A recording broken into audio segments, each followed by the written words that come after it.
this world are fleeting, this plain truth deserves repeating. The search for happiness and joy with our nature is alloyed, but selfish pleasure seeking leads one to depleting what little energy one has to give to any creature on earth that lives. Every want which is fulfilled leads to woe when not refilled, for comes a time when it will stop, and plenty of tears you'll have to mop. And oh, for every craving unfulfilled and waiting, there is an anguish within your heart that stings just like a poison dart. Do your work without desire for the fruits that might inspire. If you don't, you've tied the knot in the rope with which you're caught. Be unselfish truly, give up desires truly, for when you do, you find you are free from the load of life's misery.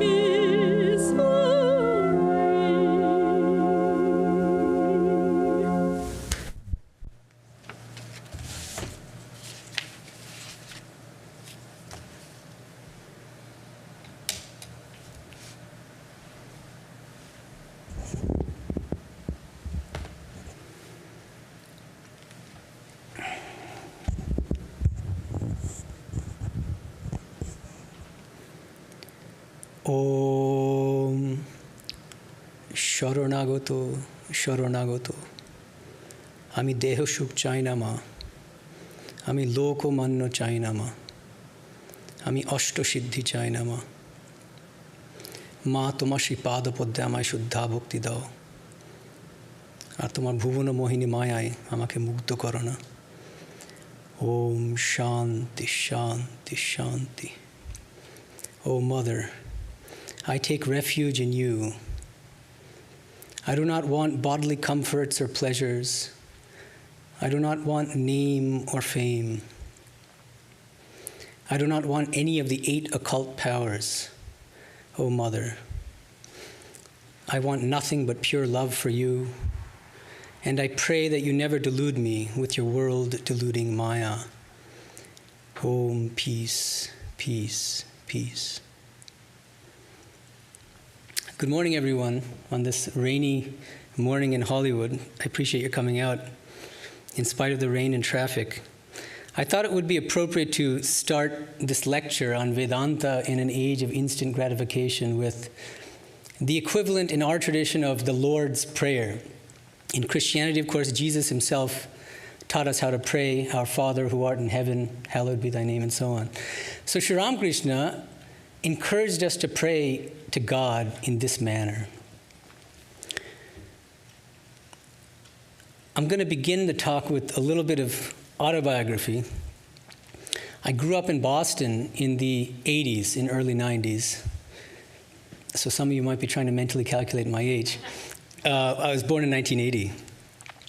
So what was interesting about my childhood is that I witnessed the internet revolution firsthand. The first half of my childhood was pre-internet, second half and then teens was post-internet. And it was remarkable to me, to our entire generation, how culture transformed almost overnight because of the internet. And what I want to suggest is that the internet revolution was one of the main factors in ushering in our current culture of what I would call instant gratification. To give you just some examples, but these examples can be multiplied. when I was young, I'd get very excited when I heard my favorite song on the radio. But it might take, several hours to hear it, or I might have to wait several days. Now we have Spotify, we have YouTube, we can just choose whatever song we want. I used to make mixtapes. My friends would make mixtapes using cassette tapes. Many of you may not even know what cassette tapes are. Some of the older people will, and I would, spend hours trying to mix together my favorite songs. Now you can make unlimited playlists using Spotify and other services. What about buying things? You used to have to go to brick and mortar stores. Now you can get everything through Amazon and other websites. My parents, they would take me to India from when I was young. Every other year of my life from age 2, we would go to India to visit our relatives. And it was very expensive to make international phone calls. Now you can talk to them for free, and you can see them, right, through Skype or through Zoom. What about TV? TV, when I was growing up, I remember there were these like must-see TV kind of nights, Thursday night lineup, Frasier, Seinfeld, Friends. And I would look forward to that day, once a week. Now what do we have? We have Netflix, other streaming services. There's a thing called binge watching now. So if I like a show, I can watch 13 episodes in one day, in one sitting. And it's common, right? Even with respect to romance, finding a partner. In the past, it was much harder. You'd have to go somewhere physically and find that person. Now, there are any number of dating websites, other ways to find people. I won't go into the details. And finally, social media. Facebook, Twitter, Instagram, they come up every day, right? And the thing about it is, there are wonderful things about it. It connects us with the rest of the world. At the same time, it also feeds into this culture of instant gratification, this neediness, constant need for affirmation, for approval. I post something, and then I check every 5 minutes, refreshing to find out how many likes have I gotten, how many retweets have I gotten on Twitter, right? And then there's virtual reality, which is also becoming more and more sophisticated. It lets us inhabit virtual worlds. And you'll find that the people who are most drawn to these things, these virtual worlds, what Mark Zuckerberg calls the metaverse, are people who are unhappy with their current lives. And so it's a way of kind of escaping into an artificial life, a fake life, where they can fulfill all the desires that they're not able to fulfill in their actual lives, right? Elon Musk recently announced his latest project called Neuralink. And this is his own description. He says, imagine implanting an Apple Watch or a Fitbit into your brain. And it's a little creepy, right? If not a lot creepy. But this entire culture is moving toward instant gratification. It takes me 2 seconds to get my phone out of my pocket and look at the news. I don't need to do that anymore. I can get it instantly just by thinking about it. So, we can get, in this new culture of instant gratification, we can get whatever we want, whenever we want, in whatever quantity we want. And I don't want you to think that I'm a Luddite, that I'm saying that we should abandon these technologies. That's not what I'm saying. I think that the internet revolution has led to many, many benefits, uncalculable benefits. I'll give you 2 examples that are sort of close to my heart. I do a lot of academic work as a scholar. And in my initial academic career, I would have to go to libraries all the time. And I remember at Berkeley, I would get like 200 books out, and then the librarian would complain that I'm taking out too many books. Now, you can get almost everything online. You get scholarly articles, you can get books. What about spirituality? In part because of the pandemic, and also obviously because of the internet, people couldn't attend talks in person like we're doing now. But they can watch any number of spiritual talks online through YouTube, right? So there are wonderful benefits. But as Sri Ramakrishna used to say, if there's a street lamp, you can either forge checks under that street lamp, or you can read a holy scripture. So you can use the same technology in beneficial ways and also in very harmful ways.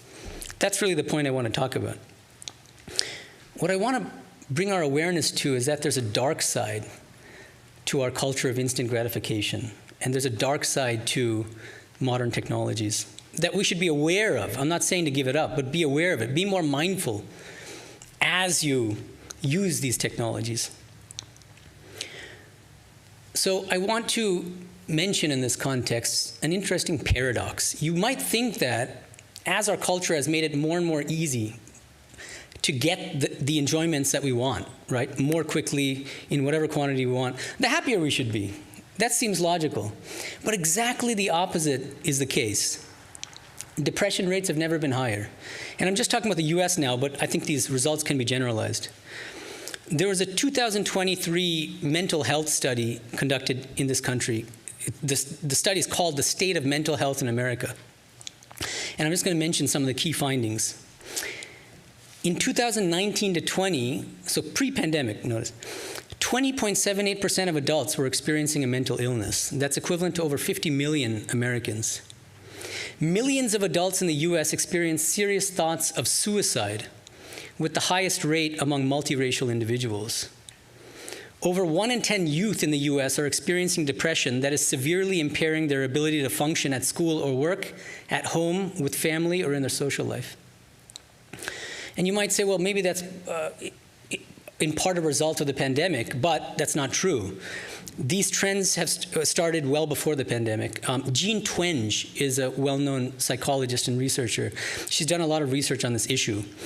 And her findings, which are based on pre-pandemic times, she said, I'll just quote this, it's very important. She says, happiness and life satisfaction among United States adolescents, which increased between 1991, when I was a kid, and 2011, suddenly declined after 2012.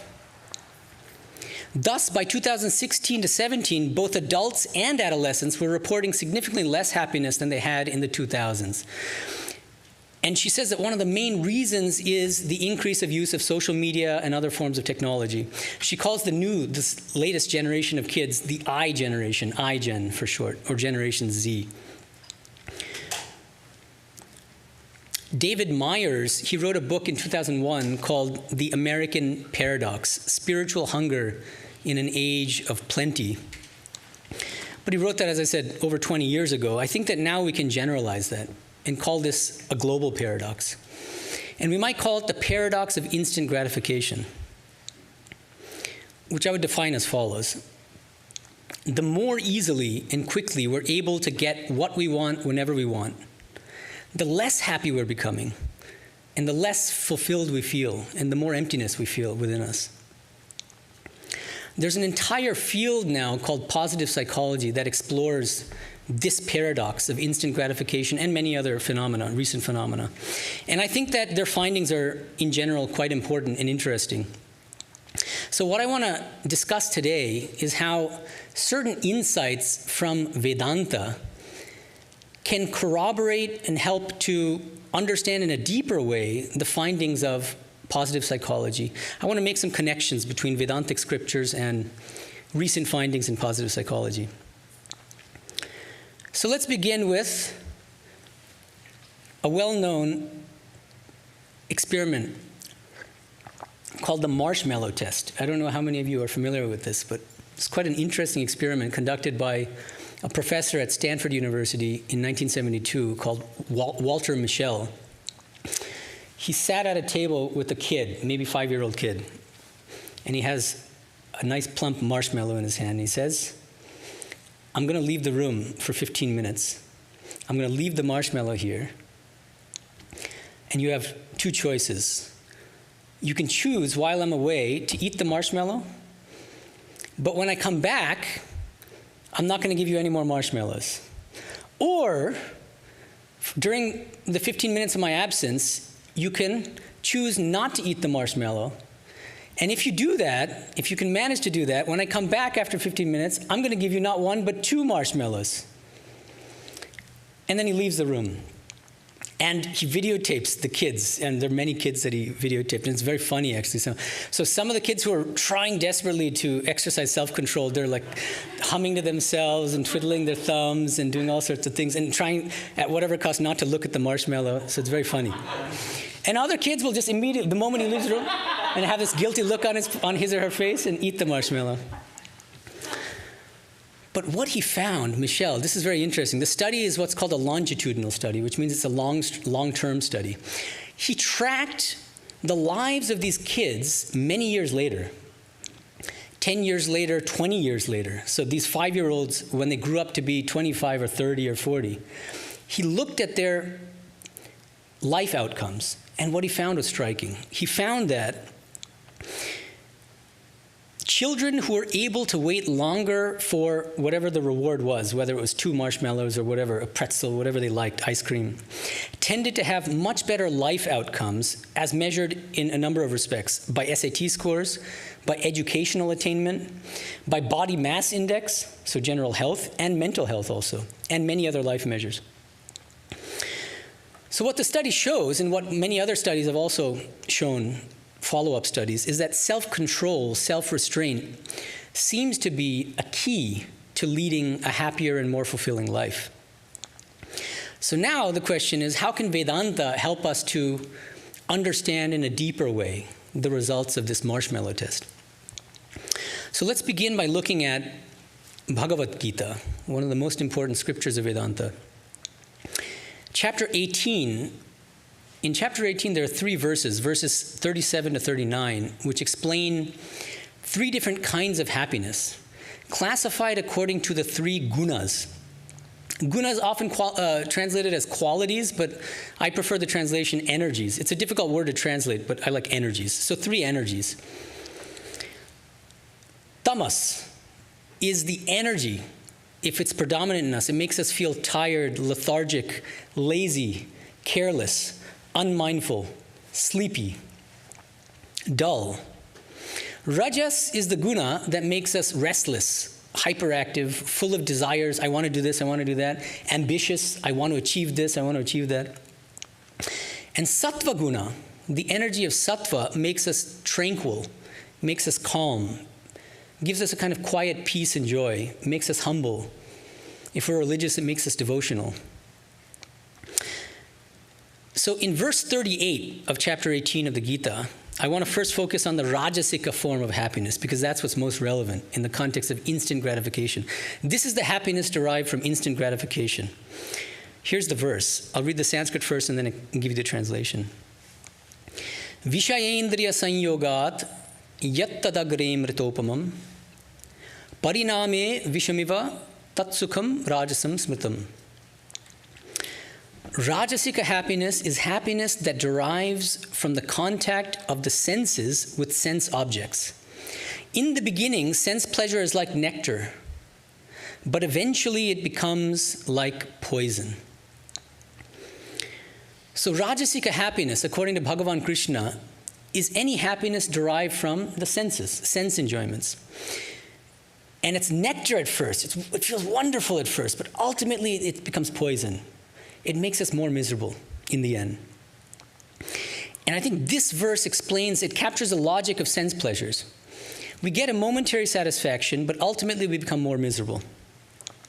Sri Aurobindo has written a beautiful commentary on the Bhagavad Gita, and he gives a nice commentary on this particular verse. Sri Aurobindo says, this joy, meaning Rajasika happiness, is nectar to the lips at the first touch.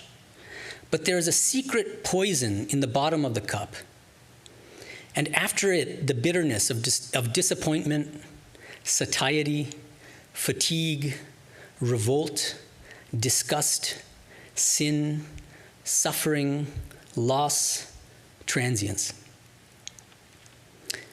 So these pleasures of instant gratification, they give us a kind of immediate pleasure, but ultimately leaves us feeling empty and unfulfilled.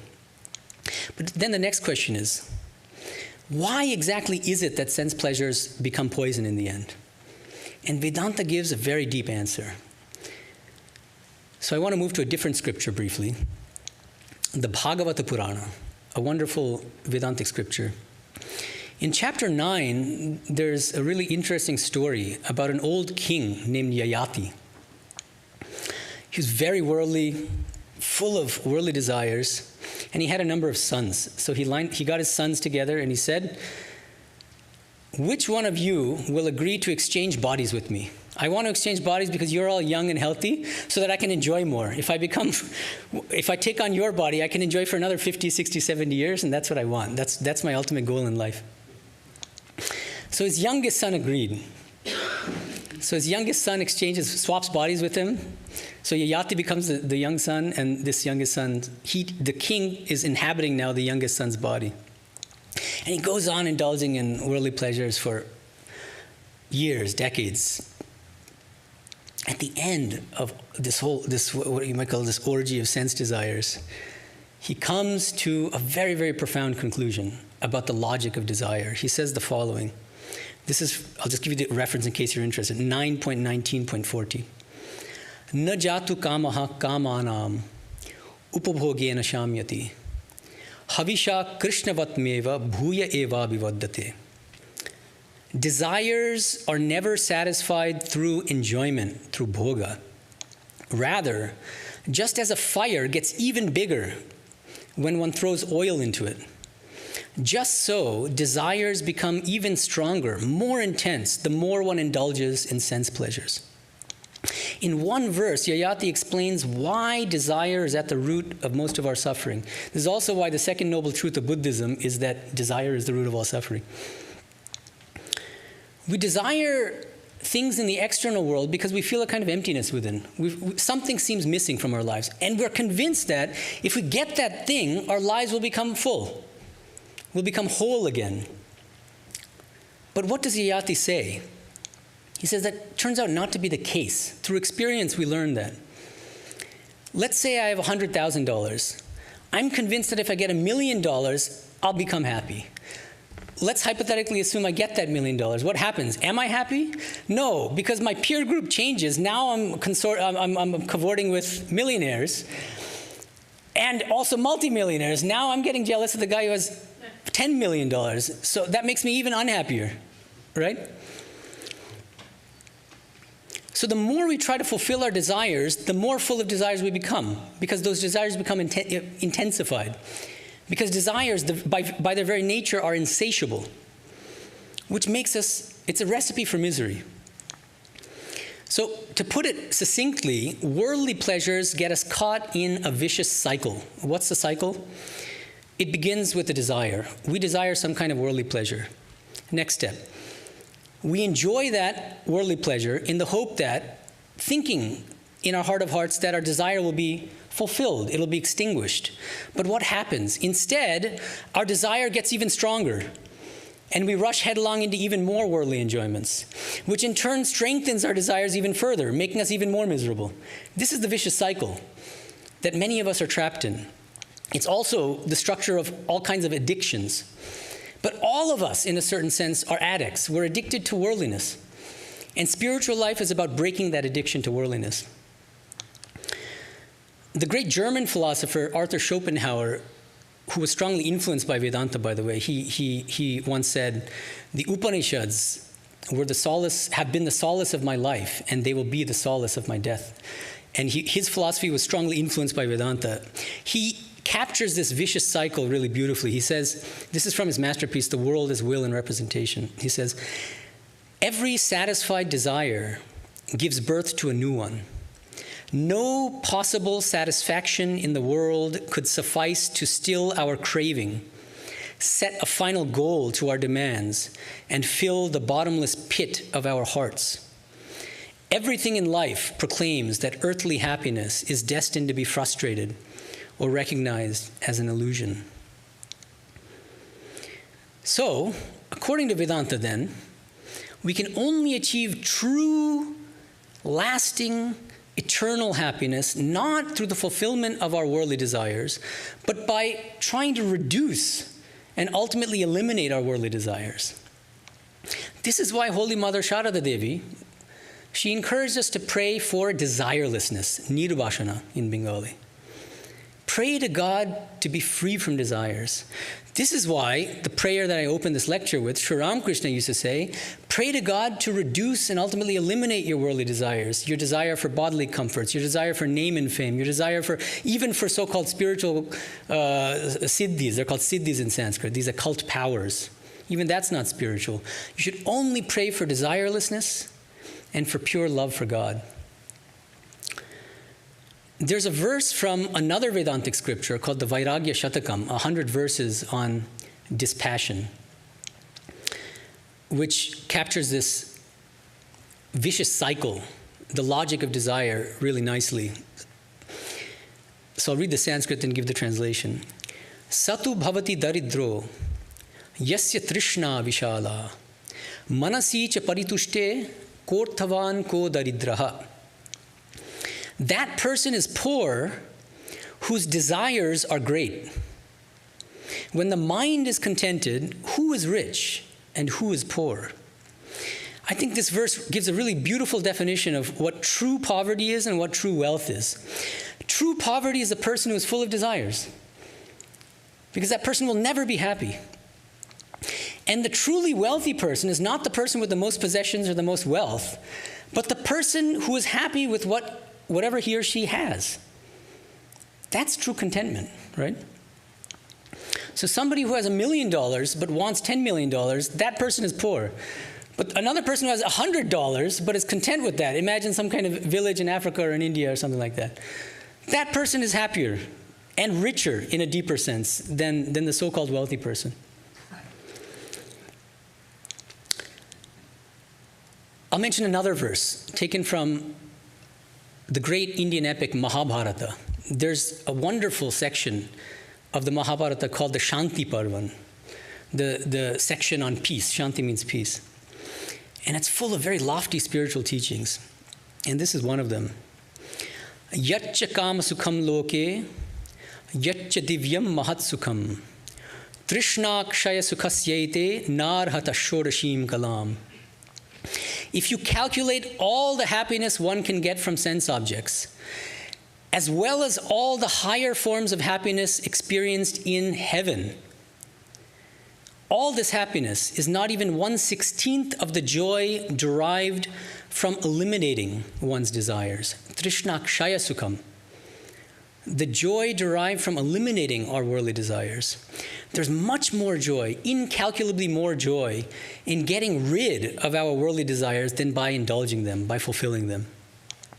Why, again? Just to remind you, because by trying to fulfill these worldly desires, our desires just increase.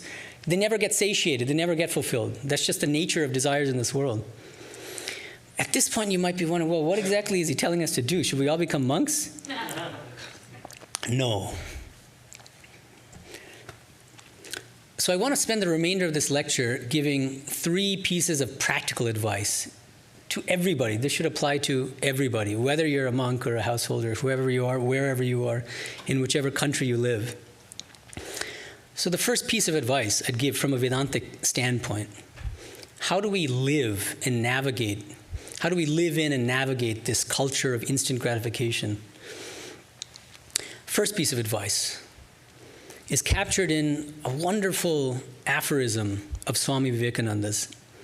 This is from a letter from 2nd December 1899, just a few years before he left his body in 1902. He says, "The secret of life is not enjoyment, but education through experience." The secret of life is not enjoyment, but education through experience. Notice that Vivekananda is not telling us not to enjoy. He's saying if you want to enjoy, enjoy, but enjoy mindfully. Try to be more mindful, more self-aware, more self-reflective in whatever you do, whatever experiences you undergo, good or bad, pleasurable, unpleasurable, and ask yourself, did I get out of this experience what I was looking for? Or have I been deceived? And if so, why? So this is the first practical tip that I would recommend. Vedanta doesn't preach. It says if you want to enjoy, enjoy, but just be mindful. Second piece of practical advice, let's return to the verses from the Bhagavad Gita I had mentioned earlier. So chapter 18, verses 37 to 39. I've already read out to you verse 38, which is describing Rajasika happiness. So now I want to read out to you verse 37 of chapter 18. This is the description of Sattvika joy, Sattvika happiness. Yattad agre vishamiva pariname mritopamam tatsukham sattvikam proktam atma buddhi prasadajam. Sattvika happiness is happiness that is born of the satisfaction of the higher mind, the buddhi, and soul, the atman. Sattvika happiness is like poison in the beginning, but eventually it becomes like nectar.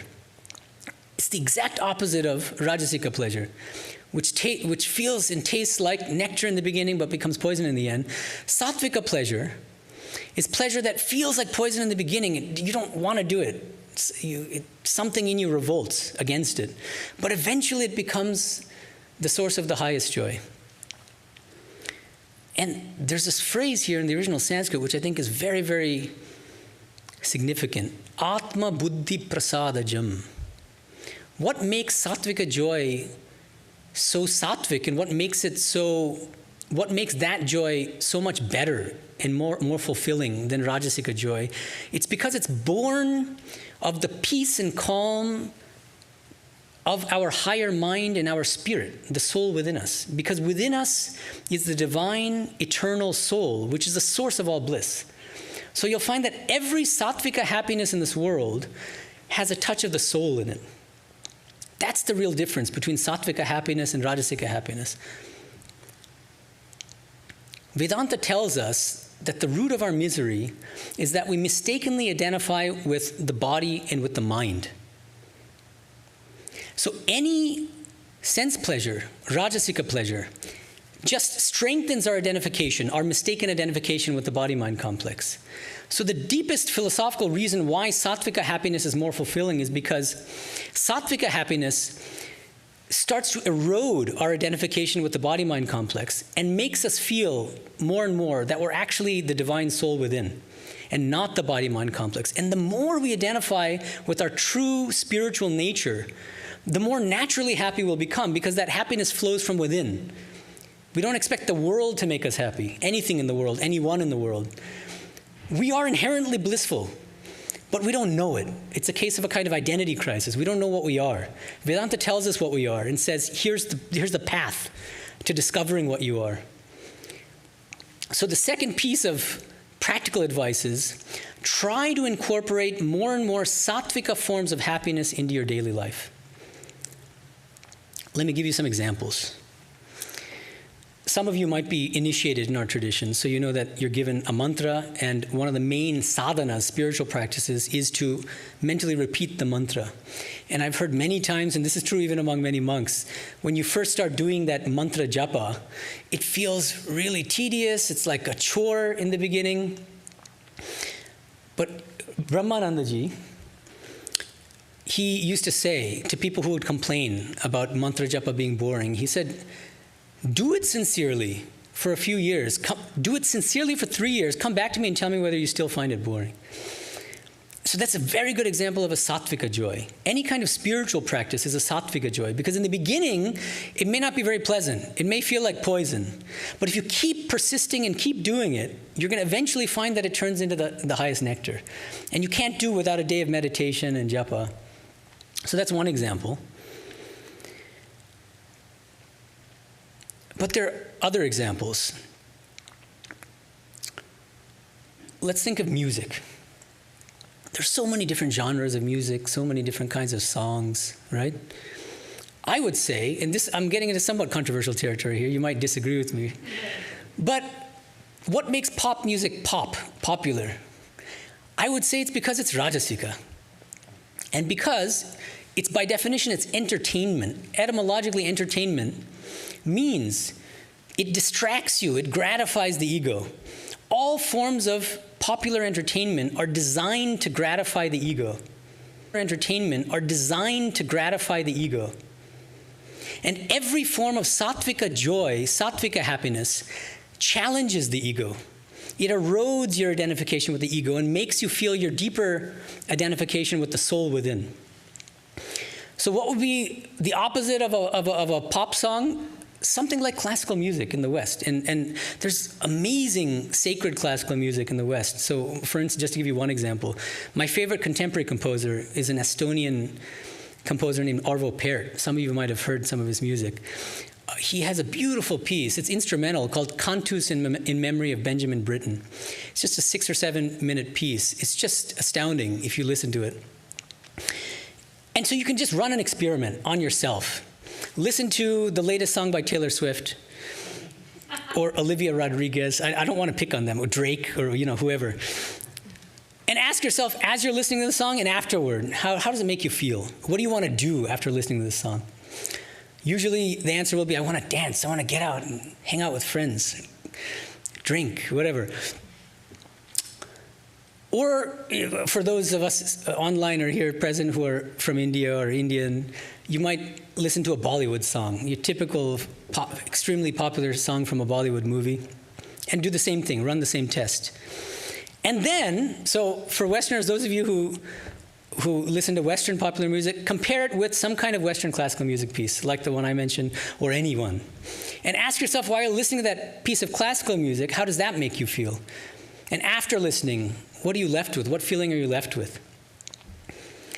And I think that, and on the Indian side, listen to the Bollywood song, and then after that, after some time, give it a good half hour or 1 hour, maybe later in the day, and then listen to some wonderful Indian classical music, Pandit Jasraj, or some kind of beautiful bhajan, devotional song by Ram Prasad, which were Sri Ramakrishna's favorites.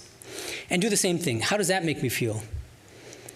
And you're going to find that there's a qualitatively different joy you get from the sattvika kind of music. So classical music, whether it's Western sacred music or whether it's Indian, I would characterize that as a sattvika form of music, because its aim is not to entertain, but to help us to identify with the deeper soul within us, which is the source of all joy. Same thing we can say for movies. We're in Hollywood, so why not throw that in there as well? Hollywood movies, Top Gun Maverick, or whatever, your James Bond or whatever. These are popular, but they're popular for a reason, because they're entertaining and because they gratify the ego. Compare that to art films. I'm a bit of a snob about films, so I don't like Hollywood movies. That's ironic that God has sent me here to Hollywood. But I love movies like Ingmar Bergman's films are stunning. He's a Swedish filmmaker, and I would recommend, for instance, Winter Light or Seventh Seal. Andrei Tarkovsky, the great Russian filmmaker, films like The Sacrifice. And one I want to specifically mention, because I'm a monk and so I'm a little biased, there's an amazing, almost 3-hour documentary called, the original German title is Die große Stille. Into Great Silence is the English translation. It was done by a German filmmaker who went to a Christian monastery, a Carthusian monastery in France, and he just documented their daily lives. There are almost no words in the entire film. And it's just remarkable, because it's the kind of film that when you watch it, it's like you inhabit that, you become a monk for that time, whether you're a monk or not in real life. It's just really remarkable. I recommend it to anybody. And so again, run that test. Watch Top Gun Maverick, which I'm sure is a great film. I haven't seen it, but no doubt it's good. But good in what sense and for whom, right? So that, ask yourself, be mindful. Education through experience, as Vivekananda said. Watch it, and then ask yourself while you're watching it, how does it make me feel? After coming out of the theater, how do I feel? And then watch, this integrate silence, for instance. Some of you might get bored, but then Vedanta says there's a reason why most people get bored from sattvika forms of joy. It's because they're so deeply identified with their ego and with the body-mind complex. So that's the problem. That's why sattvika joys are like poison in the beginning, because these are joys that have to be earned. They're the opposite of instant gratification. Rajasika forms of pleasure are, the reason why they're so popular is because they're instantaneous. You get the joy immediately. And most people try to forget as best they can about the misery that's going to inevitably follow from them. Sattvika joys have to be earned.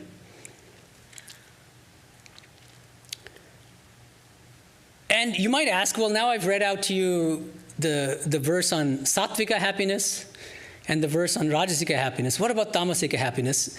Since I don't have too much time, I'm not going to read the Sanskrit, but I'll just tell you in summary, tamasika happiness is happiness that we derive from sleep. I'm sure you all know some people who they love nothing more in the world than just sleeping. 15 hours a day, just sleep. And to them, that's bliss. Or laziness. People, who they sit around all day, they don't get around to doing what they're supposed to be doing. People who procrastinate. That's tamasika happiness. And it says it's a kind of happiness that's delusion from beginning to end. Tamasika people who love to sleep a lot and are lazy, they think that they're happy, but in fact they're radically deluded because they're not actually happy. So that's how Bhagavan Krishna explains Tamasika happiness. So the second practical tip, try to replace some of the Rajasika and Tamasika forms of happiness in your life with more Sattvika forms of happiness.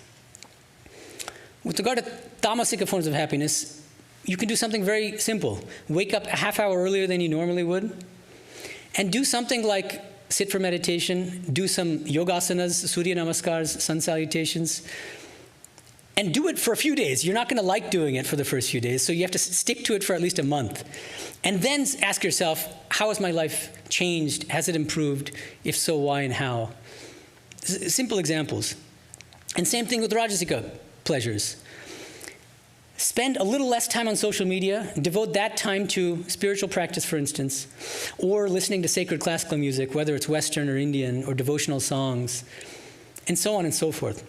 So that's the second practical tip. And the third practical tip I give you, this we also get in the Bhagavad Gita.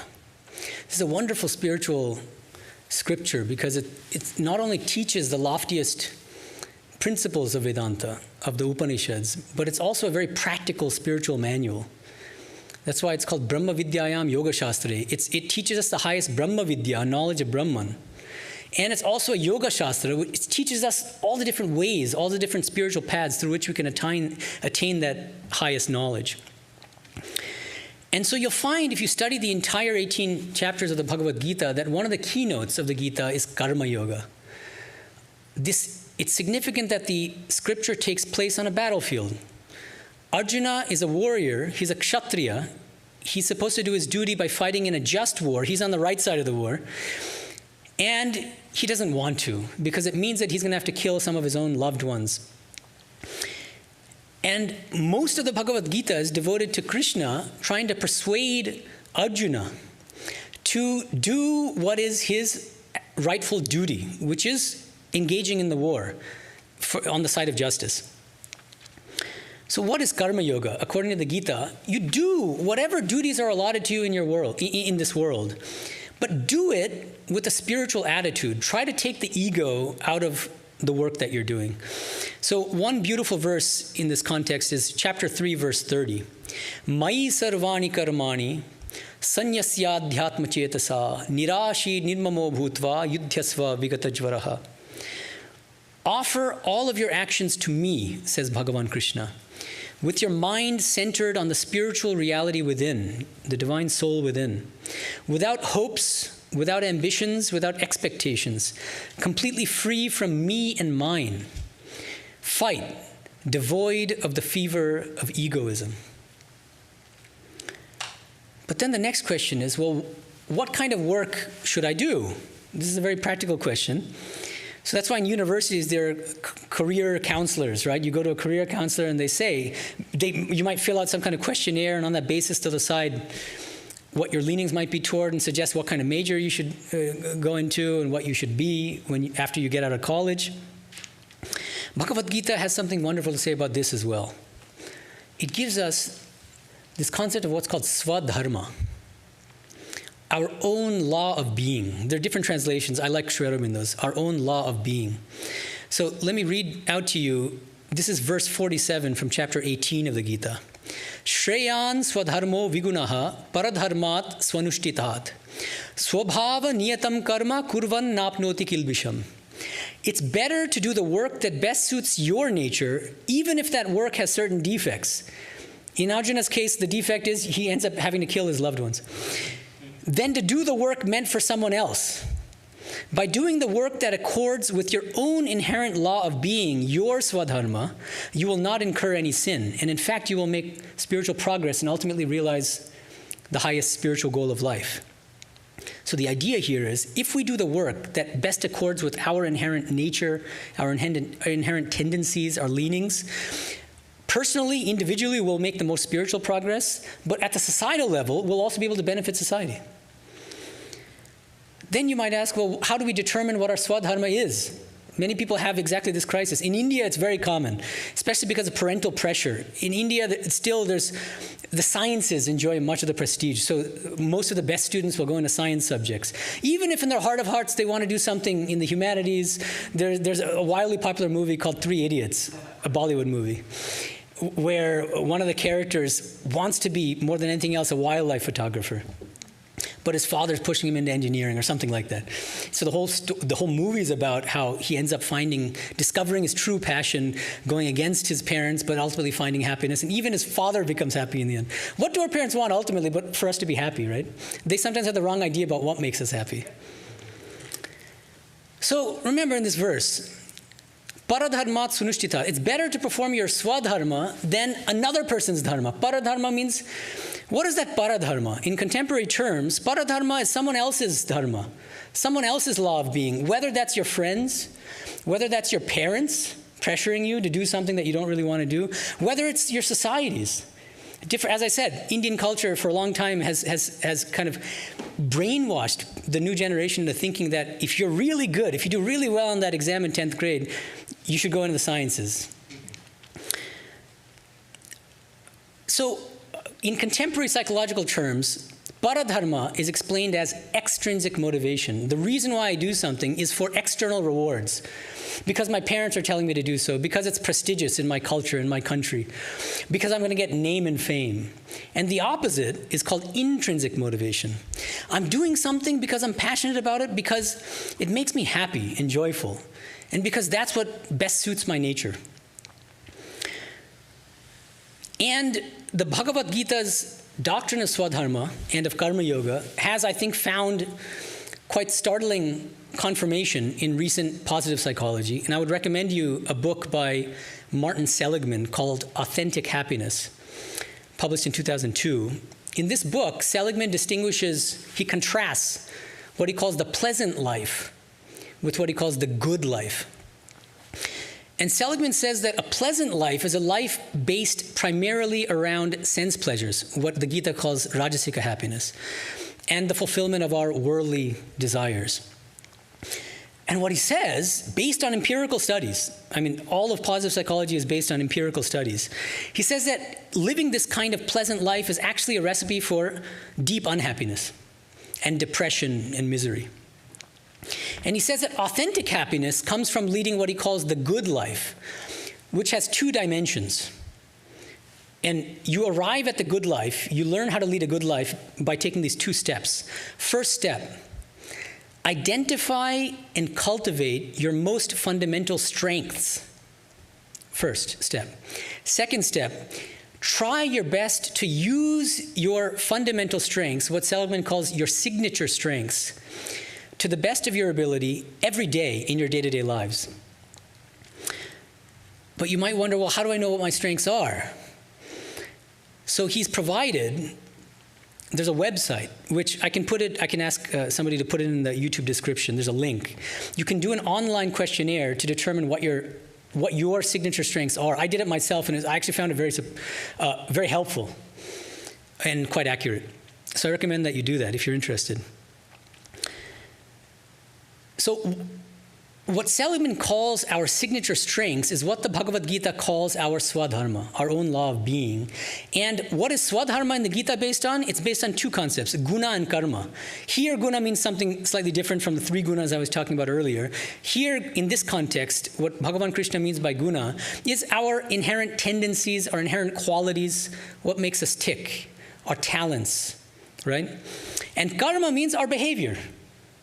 What do we do? How do we think? How do we live?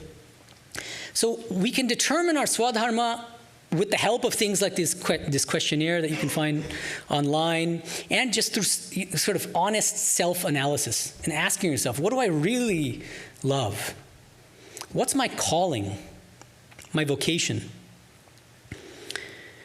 And Martin Seligman, he says in one place in his book, I like this. This is, he in a very succinct way contrasts the pleasant life with the good life. He says, the pleasant life might be had by drinking champagne and driving a Porsche, but not the good life.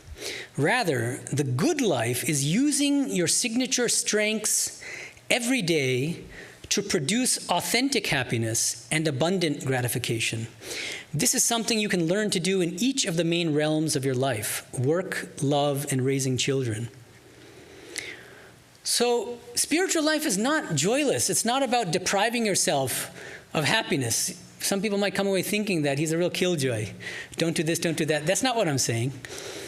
What Vedanta says is that we're right. All of us are seeking happiness, but we're looking for happiness in the wrong places. Swami Vivekananda says the following: happiness is what everyone is seeking for, but the majority seek it in things which are evanescent and not real. No happiness was ever found in the senses. There never was a person who found happiness in the senses or in the enjoyment of the senses. Happiness is found only in the spirit. True happiness can only be found within, not from anything external to us, not from anybody else, not from anything else, other than what's within our heart of hearts, within our soul. So, just to summarize the 3 pieces of practical advice. First, be mindful and self-reflective in the midst of all of our experiences, whatever they be. Experiences of joy or sorrow, misery, happiness. And remember again, keep in mind, I think this is a very, very useful aphorism of Vivekananda's. The secret of life is not enjoyment, but education through experience. Sri Aurobindo put that in a slightly different way. All life is yoga. It's a beautiful statement. All life is yoga. Not just when we're doing meditation. Every single experience we undergo is yoga in the sense of spiritual practice, so long as we are mindful and self-aware as we engage in whatever we engage in. Second, try to replace rajasika and tamasika forms of happiness with more sattvika forms of happiness, whether that's in the form of spiritual practice or whether that's listening to sacred classical music rather than pop music. Not that you should completely stop listening to pop music, but in the beginning, wean yourself off of it by listen to a few classical music songs, let's say, and try to develop a taste for it. Remember, it's not something many of us will not like how classical music sounds in the beginning, but if you really persist, you'll find a deeper joy from listening to it. And third and finally, do the work that best suits your inherent nature, your swadharma. And so it doesn't matter what work, whatever work you feel drawn toward, called to, but do it and try your best to take the ego out of it. Try to spiritualize that work to the best of your ability. Thank you. I have a couple, first the closing music, then announcements. Okay.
I have a couple announcements.